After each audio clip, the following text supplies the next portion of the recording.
Welcome to the 200th episode of the ADNA Presents. We continue to showcase the contributions, the craft, skills, and perspectives of still underrepresented entertainment industry professionals serving the AD audience. This is your usual host, Roy Samuelson, and today we have a special host, Tabitha Kenlon, from ABC's Audio Description Project, with special thanks to the ACB community events.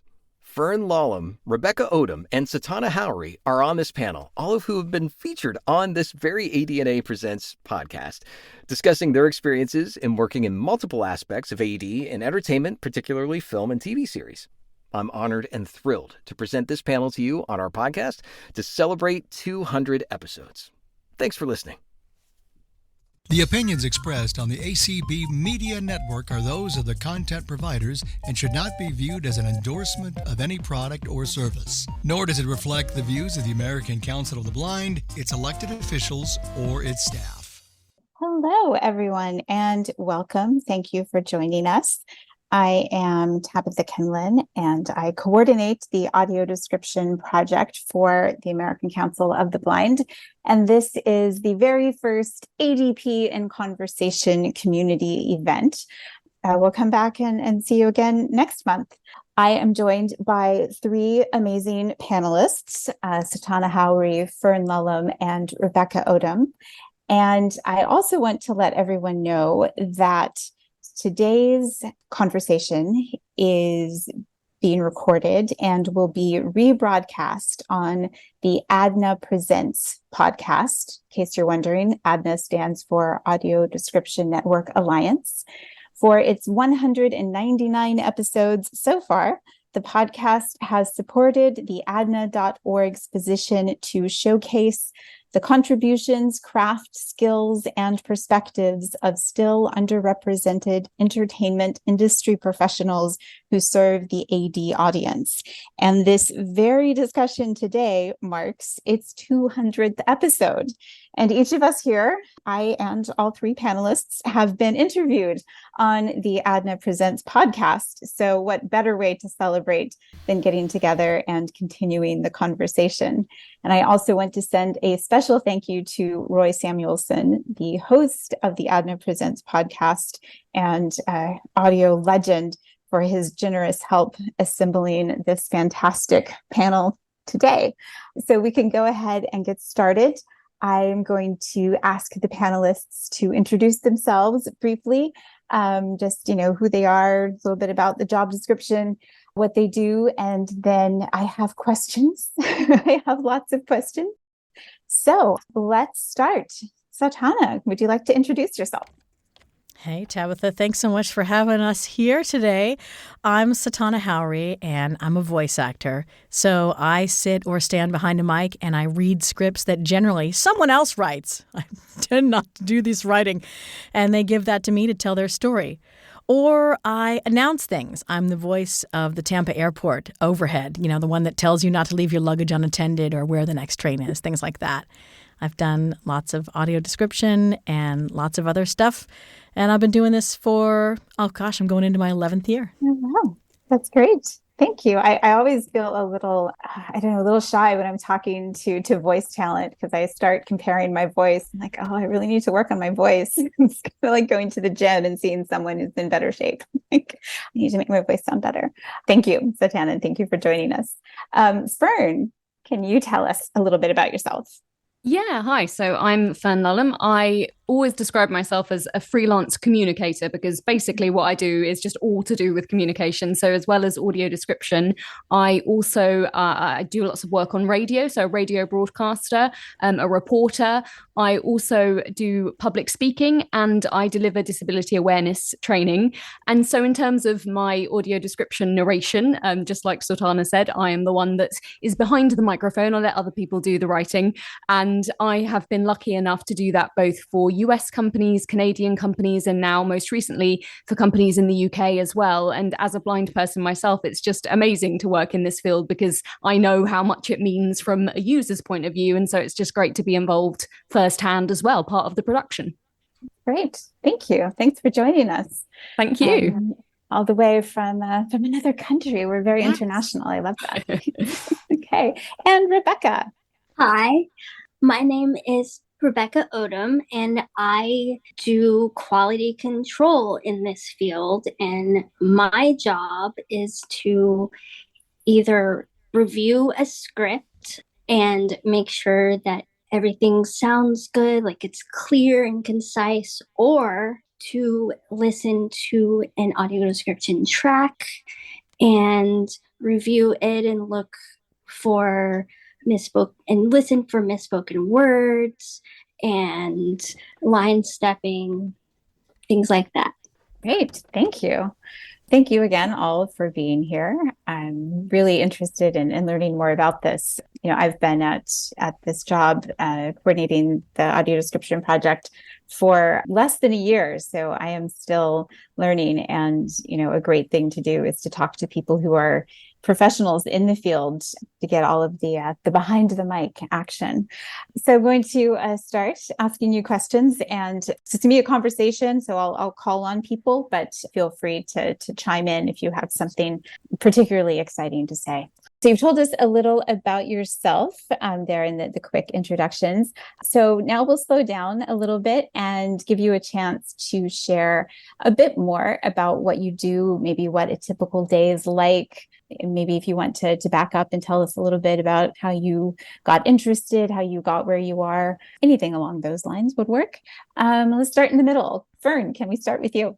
Yeah, absolutely. So I suppose a typical day for me is it's a lot of getting ready to sort of do the work that I do. And so I know that I like to sort of plan my week out in advance so that I know exactly what I'm doing, what deadlines I have, and how to fit in all of my different commitments. Because if anyone has been a freelancer, they will know that things are just happening left, right, and center, and you're kind of having to adapt your life around that.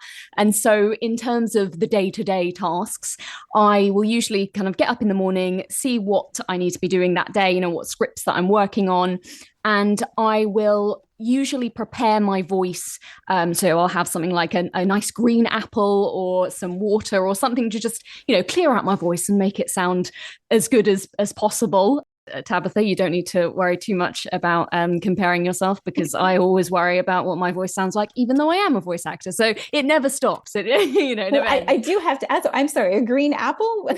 Yes, it has to be green. If what nobody does that do? has told you that trick, no, I'm not sure what it is about the green ones, but apparently that is that's a good tip to make your voice sound crisp and get out any rubbish from your throat and all of that. It just kind of makes your voice pop. And also, it's really good for diction, I found, because I wasn't expecting this, but when I had started to eat green apples, all of a sudden I could just pronounce words so much better. It just works. I don't know why it works. It's magical. I'm not going to question it. I'm just going to do it, and it's great. So then, yeah, if it's not broken, don't fix it. Just don't look a gift horse in the mouth. Just do it. So I will then usually look through my scripts and just see what I'm working on that day, and kind of try and just get a feel for the production so that I can fit my tone into, get the right feel and the right vibe, basically, for what I'm going to be doing that day. And then it's into the production, into my little makeshift studio. I have a home studio, and I'm really lucky enough to have a partner who is a sound engineer. So he has all of the technical equipment. He knows what he's doing. I'm not the technically minded one. Luckily, I have somebody who is. So that's really helpful. And then, we do a lot of, like I say, either audio description recording or radio recording. And then, that's basically the rest of my day. And then usually when I've finished, I like to take my lovely, gorgeous guide dog. I've got a guide dog called Nancy, and we take her out for a nice little walk. She loves to play with balls and all that kind of stuff. So that's just a nice little end to the day. So that's kind of my average working day in a nutshell. Okay. Wow. That sounds, there's so much more that I could ask you about. Fantastic green apples. But I love thinking about tone and, what you're going to bring to the script, because I know that's something I've heard a lot of people discuss is, having audio description that matches the sort of the mood of the piece. So it's, something that you're thinking about when you're doing it. So that's great. It's almost like getting yourself into the role, as it were, Yeah. Great. Thank you. Okay. What about you, Satauna? So super cool things in my typical days often begin with breakfast with the husband and the kitty catties. Gotta have the kitty catties. And one of my favorite things during the day is sessions with clients. So via Zoom, like we are doing now, or Google Meet, or Microsoft Teams, or various other software packages and platforms, I will actually have clients in the virtual room, so to speak, who are listening to me do the recording of their scripts. And that's so much fun. It's so much fun. Is it? You don't get like performance anxiety No, when they're I love it. I love it because they know what they're looking for. Okay. And when we So you get, talk like, about instant when we feedback. talk about voice acting, you know, it is acting, it is a performance. So people will give you direction. Oh, you know, we're looking for a friendly, you know, approachable, relatable voice for our corporate video. Yeah, okay. Well, one person's friendly is another person's corporate, Cloying, right? sweet, yeah. So, you know, we know how to give directions that are turn left or go this way or whatever, but, you know, explaining emotions and things like that tends to be a little tricky. So I love having clients there. And also, I think that voice acting in and of itself it can be an isolating thing. I'm sitting in a 4x6 booth in my home studio, and it's just me. So, you know, I work from home. Even before the pandemic, I worked from home. So it's really great to hang out with other people. And sometimes it's just me and one other person. And sometimes it's me and, you know, 7 other people. It's the one who wrote the script and the one who's producing the video. And there's an engineer on the other side recording, and I'm just reading. And, you know, there's all these people with all of their viewpoints. And it is really fun. So that is part of my day. Auditioning generally is part of my day. Marketing, some kind of admin. Voiceover is a hustle. And yes, I would second the green apple thing that Fern talked about. Absolutely. Love those green apples. They take care of all those mouth clicks that people get. So they're really helpful. So yeah.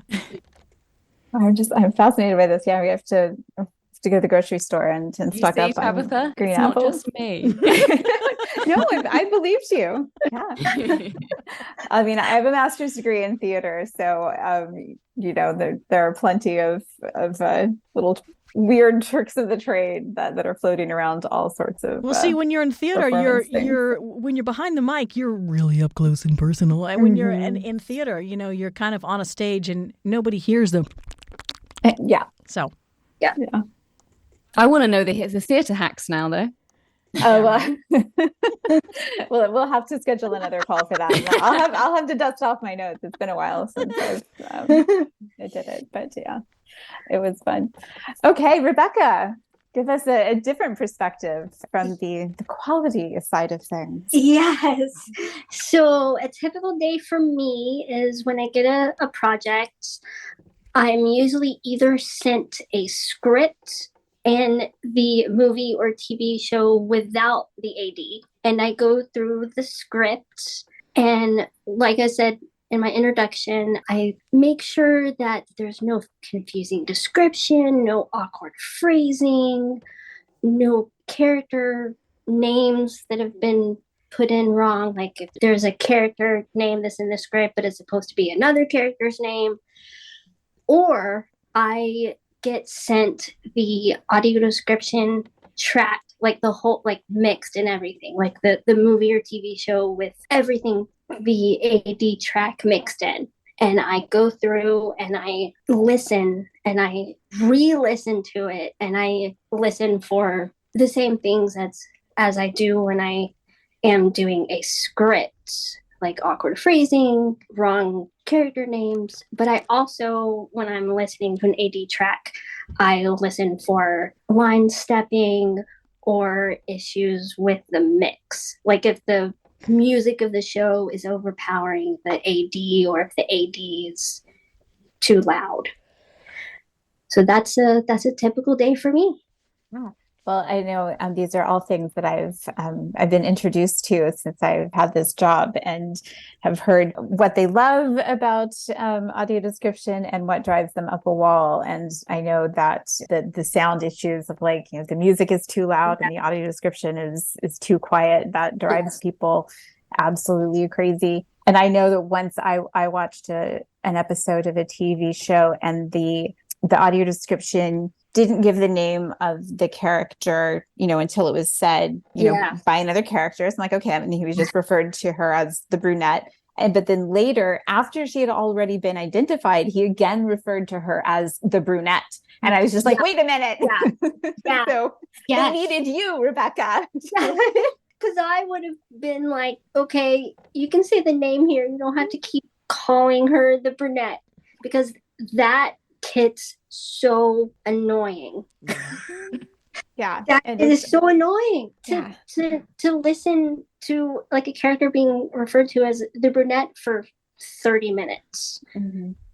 Yeah. And it's one of those things where it takes you out of the action, and you're thinking more about the audio description than you are about the film. So Yes. So I think we can all appreciate what you do. Great. So my next question for you, and I feel like some of you have kind of already hinted about this. I was going to ask you, what is the most misunderstood aspect of your job? So for me, and I should say, I love my dad a lot, and he is a great guy. My first job out of college was at a publishing house. I was a publicity assistant, but my dad just told everybody that I was an editor, because that was just kind of like what he thought happened at publishing houses, which, there are editors at publishing houses, but there are other roles as well. So I'm just wondering, so if you tell people kind of your job title, how do they interpret that? And I feel like since both Fern and Satauna, let us know that they don't do the writing, I feel like maybe that is a thing that they have to tell people fairly often that, no, I don't do the writing. Satauna this time. So I negotiate. Right now, with the Writers Guild of America and SAG-AFTRA on strike, this is a really important thing to think about. Whether you're union or not, regardless of your views on the union, in this industry, as a voice actor, I'm negotiating terms with clients. I think people, this was important before AI. It's really, really important now.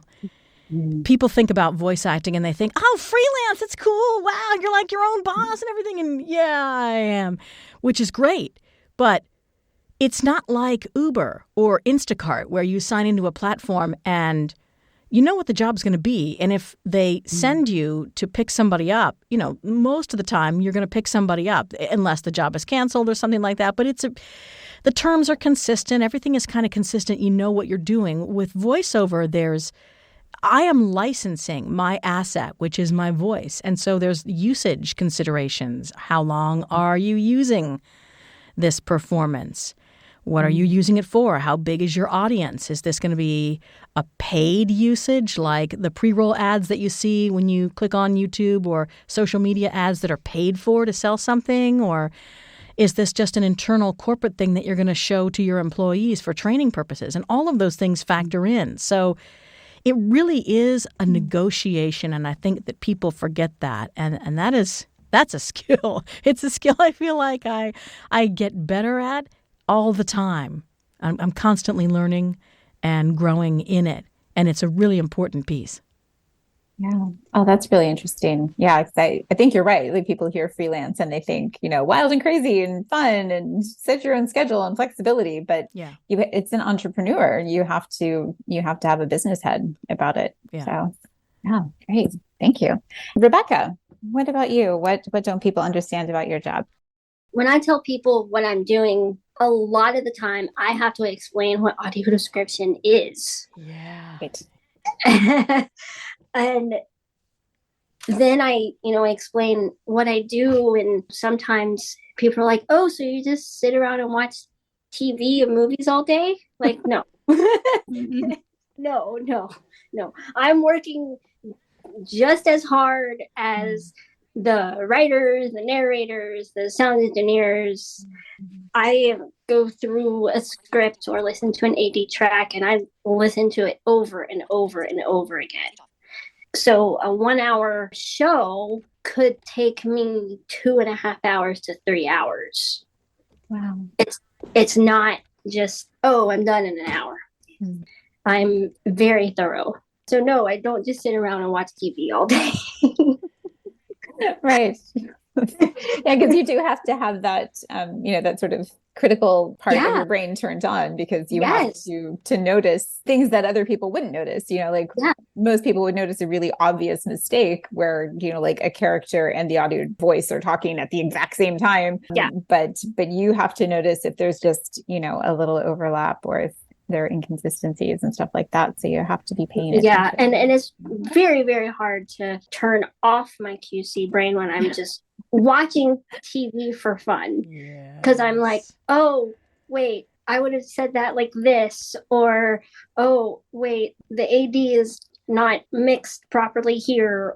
And I'm like, okay, well, I can't do anything about it. It's already out in the world. So I just have to kind of turn off that part of my brain, or I'll drive myself crazy. Yeah, it can be hard, because I've studied literature in a similar way, written academic papers and stuff like that, and it's just like I just analyze the heck out of everything. I can't stop. I'm an author as well. When I read books, I'm like, okay, no, you take that out and say it this way, and I'm like, okay, no, the book is already published. Yeah. I can't sit here and edit it. Well, I'm just thinking that, sometimes, when you're in school, you get assigned to read, a book or something that you don't really like, and you have to read it anyway. So do you sometimes get assigned a script or show or something, and like in real life, you would not want anything to do with it, but it's your job, so you have to watch it like 20 times? Yeah. It makes your head hurt. Yes. Yeah. But I like to think of it as, okay, I may not like this particular thing that I'm doing QC on, but someone out there will. Someone out there is going to be so excited and so happy that this show, whatever it is, finally has AD. Yeah. Just like there are shows that I've waited years to have AD, and I got so excited that my favorite shows finally after years have AD. And that's how I like to look at it. For the greater good. That's very noble of you. Thank you. And Fern, what about you? Yeah, completely second everything Rebecca was saying there about on the surface. I think every job looks so much easier on the surface than it actually is. I think we can categorize every job as like those pictures on Instagram that are like Instagram versus real life, and it's like the behind the scenes of what it's actually like.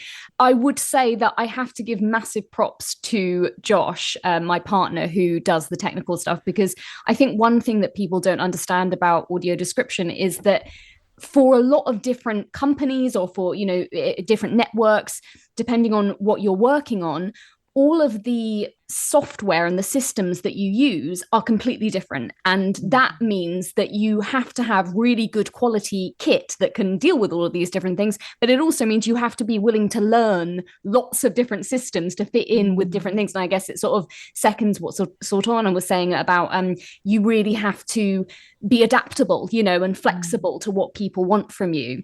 But I guess the biggest message that I want to say here is, then the most obvious thing to me is, as a blind audio describer, I think the biggest misconception is, if you're blind, how can you be a narrator? How can you read scripts? How does that work? And so for me, there's various ways that people do it. Some people will use Braille. Some people will be able to see a little bit, and they'll just be able to put a lot of magnification on their text. And I used to be one of those people. Nowadays, I have it read out to me. So I have, a voice reader on my phone, and it will be reading it to me, and I will be repeating it. And that's how I do it as a blind person. But what I really want to say is, the most amazing people that I've met in this industry are always willing to look beyond what might seem on the surface like a big problem and something that's just going to be impossible and not worth taking a punt on, and just say, let's try this. Let's try different ways of doing this. Which one will work for you? And to see what people can do rather than focusing on what they can't do. I can't really, it's very hard for me to write the scripts, although I do know that blind people can do that. But, let's focus on my strengths. Let's look at what I can do, and I can do the voicing, and I can read the scripts. So let's take advantage of that and make the most of it. Yeah, that's great. Thank you. Yeah. Nothing to add. It's lost words. Yeah. Well, no, I mean, it does, really go into, I guess, kind of the how this panel even came about is that, when I started this job, we're just asking me questions and I didn't have the answers. And then I, was hearing about, employment, because I assume it's the same in the UK, but, in the US, the unemployment numbers for people with disabilities are, disproportionately high. And then among that group, the people who are blind or have low vision, very high numbers of un and underemployment. We always go back to one of our favorite phrases, nothing about us without us. So, this is for us. So why shouldn't we be involved? So I think, it's great to highlight that there is a lot of ability and talent that has nothing to do with someone's literal eyesight. Yeah, absolutely. It is definitely the same in the UK. I think it's something like 25% of blind people in the UK are employed and the rest aren't. Yeah, I think that's roughly what it is here. Different numbers, but it's incredibly troubling. So on going back to a slightly more positive place, this is actually a question that Roy came up with, and I love it because it's multi-layered. There's a long intro for me here. Satauna, your experience as a professional voiceover artist, and Fern, your experience as a newscaster, and you, Rebecca, with your experience as a mega fan of television shows, and it's your job. All of these experiences have led to you being hired for projects, audio description and beyond. So we are curious, what do each of you think are the important soft skills as far as working with others goes that either you've learned on the job over the course of your career or that you had and served you well from the very first day? So Rebecca, we'll start with you this time. Well, the skills that I already had coming into this was my skills to edit and my love of language. Also my obviously listening skills. The skills that I've developed since coming into this, let's see. I know it's a hard question. Yeah, this one. Well, it is sometimes hard because sometimes, I think it's good that it's hard to answer because you're probably where you're supposed to be, right? If something just feels like it comes naturally and just like, what else would I be doing? This is what I can do. That's probably a good sign. If I have to pick like a skill that I've learned since starting this, I would have to say that it would be learning the best way to explain what QC is and the importance of it to clients that I'm reaching out to, saying, okay, this is what I do and this is how I do it. And if that could be considered a skill, I think that's the skill that I've learned. Yeah, so a little bit of what Satauna was talking about as a freelancer, of just, kind of learning how to negotiate with people. And I think we probably everyone here has probably had to explain why accessibility in some way is good, whether it's audio description or something else. We've all, I think, been in that position of, I can just do this for you. Or like, no, let's change this so I can do it myself. Or, let's add this so everybody can have access to it. Yes. Thank you. Fern, let's go back to you. Let's just go backwards. Why not? Yeah. So I would say that in doing audio description, I've definitely learned the value of flexibility because, as Satauna was saying earlier, I think it's one of those things where you kind of have to roll with the punches. Sometimes scripts will be delayed or, something might change. And so I might plan out my week. I'm a big planner. I do love a calendar and making sure everything's all in the right place. And then that might all just go to pot because I don't get sent the thing, at the right time. And it is just about kind of working around that and communicating well with people and just being open to adapt to things. You can't be too rigid, I think, in this industry. Yeah. And also, I would say feedback is a really important thing. I think it's easy to become very defensive when somebody says, "Oh, could you say that a bit differently?" Or especially because it's so personal when you're voicing, particularly, I would say it's such a personal thing to you, your voice. And so if somebody says, "Oh, can you change the tone on that?" It's very easy to be like, "Oh, well, they're wrong. What do they know?" But actually, it's the best way to learn, and you're really going to grow and develop when you're open to hearing that feedback feedback and thinking, because sometimes it's not always going to be what you think. You might not agree with it, but it's what the client wants. And you kind of need to be open to that and think it. And sometimes after a while, you might think back on it and think, actually, they had a point there. That was right. And I couldn't see it at the time, but I can now. And the last thing I'll say is, I think audio description is a real team effort. You know, we've got various people doing different roles just here today. And I just think it's really important to give credit to all the members of the team and just see that if we all support each other and work together, it creates such a lovely environment to work in. I've been so lucky to work in teams that have been so supportive. And I think that's makes such a massive difference. I think whatever your job is, you know, if you've got good people around you. Flexibility and teamwork. And, you know, I think that those words have come up in every job ad I've ever seen my whole life. Tick, tick, tick. Yeah, definitely. Transferable skills, as we say. Feedback can be so hard. Yeah, learning to take that. I imagine sometimes, you know, you might not even like, you know, because you know, you do your own writing. I'm sure that at times you get a script and you're just like, oh, I wouldn't have said it that way, but you kind of have to say it the way they wrote it. Take it on the chin. No, painful, yeah. Well, as we say in the theater, you know, for the good of the show. Yes. So yeah, thank you. And Satauna, I want to just yes and everything that Fern and Rebecca already said, and I want to go back to something that Fern said in the previous question. She was talking about flexibility and adaptability, and Fern has Josh for all the technical stuff. I am a technical geek. I love the technical side. Well, I hate the technical side. I loved the technical side more when I wasn't a voice actor, and like the technical thing was like, oh, I'm just having fun. And, you know, now I have deadlines, so I want the technical side to work. But that flexibility of having to learn multiple packages, of things changing. Gosh, in the early days of my voice acting career, Skype was still a thing. And from one day to the next, they would update Skype, and all of a sudden, the keyboard shortcuts that I had were like, this is not working. Uh-oh, how do I answer a call? How do I, you know, like goofy small things like that.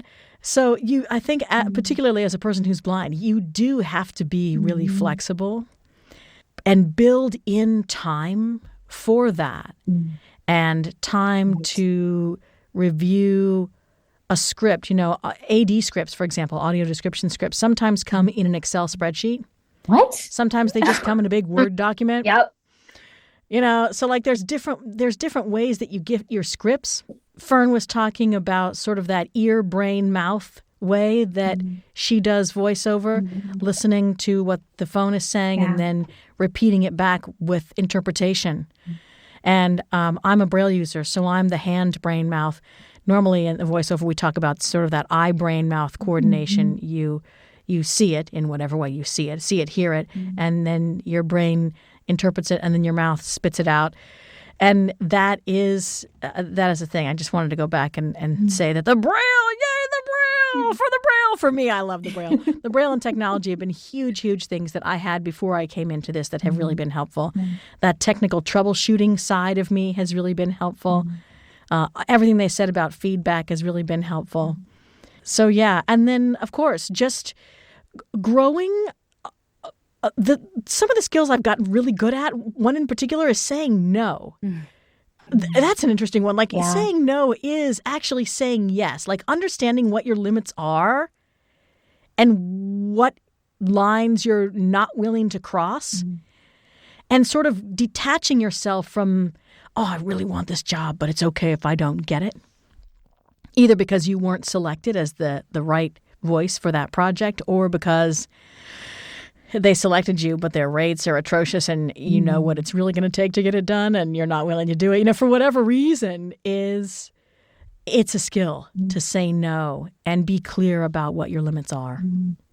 I mean, that's a really important point as well that I've heard a lot about is, and also in my academic research in multiple different areas, but the value of work. You know, that some populations are valued less and they are paid less and they are thought to be, we're putting price tags on people, which is horrible. But if you've got a job, there's a salary, there's payment. Are you going to get paid less than someone else because of, you know, questionable reasons? Or are you getting paid less than usual because, like, I don't know, it's a small nonprofit and they have a really tiny budget. Or so I imagine there are lots of different things to think about. I imagine that sometimes it's better to walk away from a project than kind of accept a fee that doesn't recognize what value you are bringing. There's also recognizing what value you're bringing. And I was born blind, so I grew up with no sight at all. Mm-hmm. And I think maybe it doesn't matter how long you've had your disability, but I do think that having grown up without that sight in a world where sighted people think that sight is the most important sense, and they want you to know that too, mm-hmm. whether they say it directly or not. Mm-hmm. I think people who are blind or low vision tend to learn that they are valued less and to believe it's internalized that we don't have as much value. We don't bring as much value. We're not capable of it, or, whatever your internal self-talk is, and to recognize how that plays into what you're doing and how you're negotiating and sort of how you're relating to the project that's in front of you is really important. Yeah. And we could have a whole other discussion. Oh, yeah. About society and prejudice and internal bias, and there's things. Those are all really great points and things that we can't just pretend don't exist. So I love this. We're like talking about fun stuff, then we get really serious. So let's go back to fun stuff. Serious stuff is important. I like serious stuff. I assume that you might listen to audio description on your time off, or I don't know, maybe you are just so tired of it that you don't. What's your favorite thing about audio description when you're listening to it? What kind of makes you happy? Start with Fern this time. I definitely do, because shows without audio description are just so much harder for me to follow. And sorry to bring it back to a more serious point, but I will just say very quickly that when I was growing up, I also grew up with a visual impairment, and my sight's kind of deteriorated over the years. I never knew why I didn't enjoy films, so I'd go to like sleepovers with my friends and they'd all be watching a movie and I'd be sitting there playing with the cat thinking, this is so boring. Like, why are we doing this? This is hours long. I don't know. And I genuinely thought there must be something wrong with me because everyone else here is enjoying this and I'm not.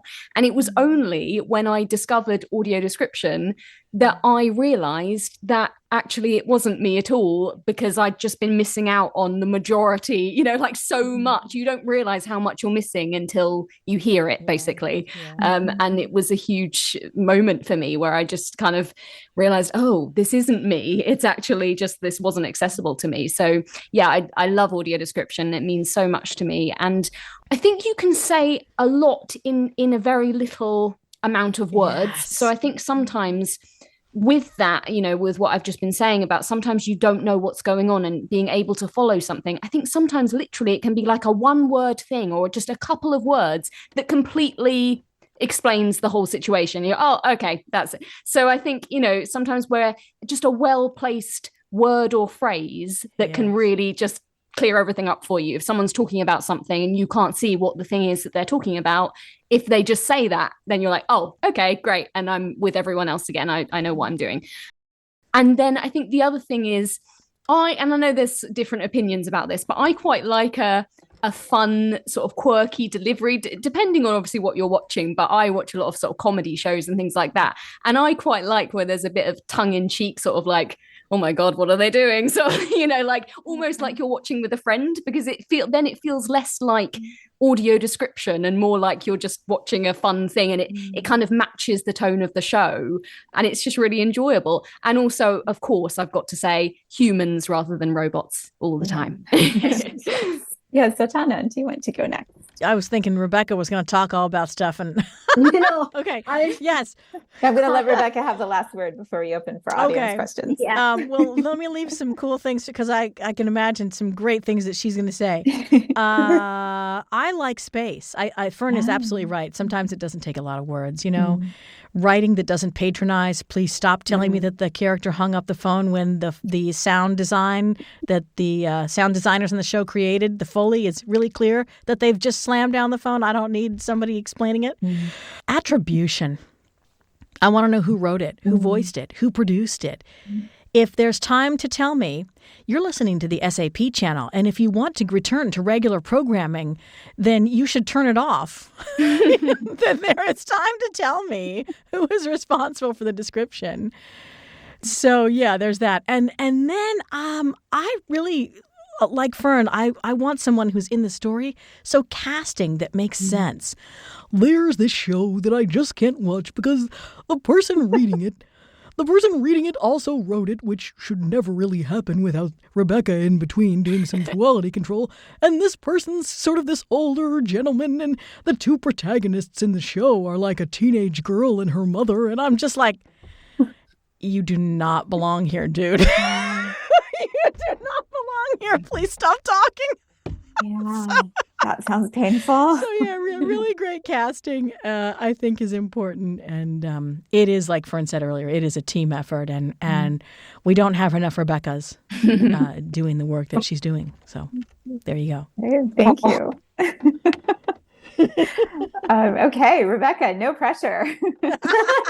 Well, I agree 100% with everything that both of you guys said. I would just like to add to the casting side of things. I know I have watched, for example, animated TV shows. Sometimes there will be the guy with the deep voice when the main character is female, or it's like a kids show, and it takes you out of the show. Yeah, like you're watching it and all of a sudden you hear this really deep voice and you're like, wait, that doesn't belong here. Also, I can hear when a phone is being hung up, or I can hear when a door shuts, or I don't need to be told that. What I was commenting on earlier was the human narrators. No robots. Because as a screen reader user, I have to listen to a robot read my emails and my text messages, and I don't want to listen to a robot narrating a movie that I'm watching. I think pretty much everybody I've talked to has agreed. It's funny, there was one clip that I got sent, and somebody was asking, is this a human or a robot? And I was like, I can't honestly tell if it is a good robot or a bad human. I kind of feel like it's a bad human. They're just trying to pave the way to robots by making us not like the humans. It's very, very strange. But I think, that's one reason that, attribution is so important. People have favorite actors and favorite directors, and, so why can't we have favorite audio description writers and favorite narrators that we also can check, especially if we're purchasing a video or, a movie or something. We don't want to put down the money and then, oh no, I can't stand this person's voice, whereas, up front, you're like, okay, yeah, this is going to be good. Yeah, a little consumer awareness there. Not a bad thing. Do we have any questions from our audience? Does anyone want to ask a quality control person or a voice talent their audio description related question? Do we have any hands? Anne, you can unmute. This is really very interesting. I thought audio description was done for people who are blind by a sighted person because you can't see what's happening. I don't quite understand how a blind person fits in doing the audio description. Yeah, I'm happy to. So I think that is a big kind of misconception that audio description is done for blind people by sighted people. And I think it's a great new step that people are starting to see, that actually blind people don't just have to be the end user of something, that they can actually be part of creating it as well. And so for me, obviously I do the narration side of it, and I've kind of explained a little bit about how that works for me. And I do know that there are blind people who write the actual scripts as well, and sometimes they'll work with other people, and there's various different ways of doing that. But I think it's just about changing that sort of idea that blind people can only ever sort of benefit from the work that sighted people have done to provide this audio description, instead of actually being an active part in creating it. Yeah, this is Satauna. If I can piggyback on this, I think that this is what most sighted people think as well. Well, this is a service for the blind. So, of course, it's being done by sighted people. I think as people who are blind, sometimes because the world is so majority sighted, again, we believe what sighted people say rather than questioning and considering, okay, how might we get this done? And so it's great to see that things are slowly changing. But yeah, I mean, there are blind editors and there are blind sound engineers and there are blind voice talent and blind writers, and all of this is doable. And remember that if you're writing it as a person who is blind, you're deciding on the final language. And even if you can't see what's going on, if you're working with someone who's looking at the screen and giving you information, you as the blind writer are still deciding what those most important elements are and how to articulate them in a concise, clear way that makes sense and that really aligns with the story. So, I mean, all of it can be done by people who are blind. It's just a matter of convincing the majority sighted population that that's possible. And I mean, it's majority sighted people who are running these companies, who are signing these contracts, who are putting this stuff together. So, but it's definitely all doable by people who are blind. Thank you. And I had a informal practice doing this. The ACB twice a year does an audio description institute, which is a week-long, 20 hours of training on how to do audio description. And I'd been, in this role for barely a month and a half when Joel Snyder, the founder and senior consultant for the ADP, was running one, and he invited me to participate, help me learn about audio description. I'm partially sighted, and I was just, treated like an ordinary student. And we had group activities where we were provided clips, and we had to create the audio description. So I was relying on my other group members to tell me what was happening on the screen. And then, as Satauna said, sort of together, we were kind of deciding what information do you need to know when, what's crucial, what isn't perhaps necessary. And then it was funny because at one point, sort of later on in the script, they referred to something that had happened earlier. And I said, whoa, wait a minute. You did not tell me at that moment that thing had happened.